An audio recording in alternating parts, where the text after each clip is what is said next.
but she was a woman, and traditionally kingship went to the mill. So she came up with a story to her followers that said her father was not a mortal figure at all. Her father was God Lamin, who came from the heavens and impregnated her mother, and therefore she had the right to the divine rulership.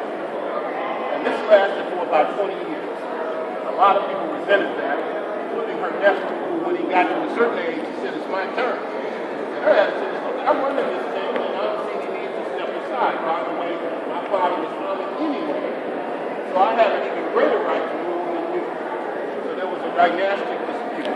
The leading figure during Hatshepsut's reign is a brother named Cinnamon, who was an architect, who was the guardian of Hatshepsut's daughter, and a brilliant man.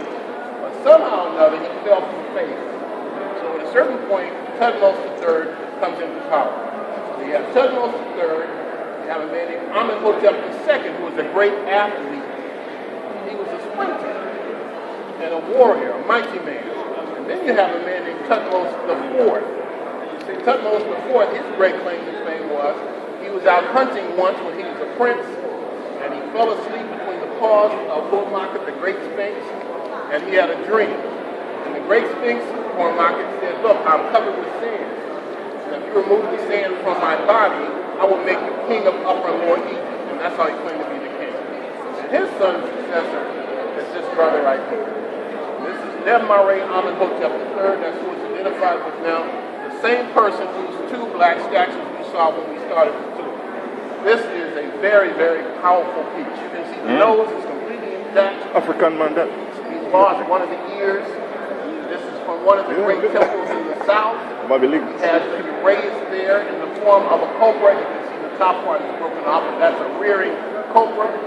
He's got the crown from the north on the bottom, which if it was in color, it would be red.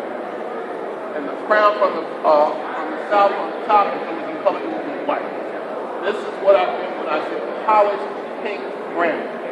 And again, it has a look of peace and serenity. Compare that to the stern look on the face of Senusret III.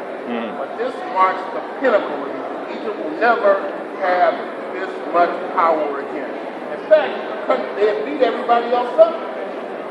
There was nobody else to fight. Egypt was seen as the center of the universe to a large extent. This must have been a huge statue because you can see not only do you have the head with the crown, but look at the arm and the fist there. And that should tell you about the size that the whole thing would have been. Now, if the statue is that big, the head, and the arm and the fist is that big, imagine what the temple itself would have looked like. It is said that the people of ancient Egypt built like men 100 feet tall. And I think that this piece exemplifies it. There's a reason that this piece is in the center of the museum. Another question would be, if these are the pieces on display, what's not on display? What's in the basement? If white supremacy is what we think it is, then we would believe that the least Africoid pieces would be the one on display. That's what logic tells me. Because still you have this mythology in ancient Egypt somehow, although in Africa, it's not really African. A mysterious group of white people came from somewhere and built this because it's forced to put Africa only fit to be slaves. That's where this mentality emerges. So God only knows what's downstairs in the British Museum. I'm told, for example, that the mummy of Ahmose I is in the basement. I'm told that the mummy of Taharqa is in the basement.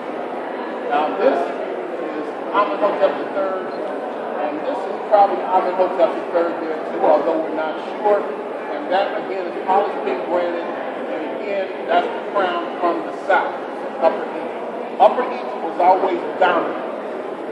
And Upper Egypt extended from the border with Nubia or Sudan all the way up to what is now modern Cairo, around to where the pyramids on the Giza Plateau is.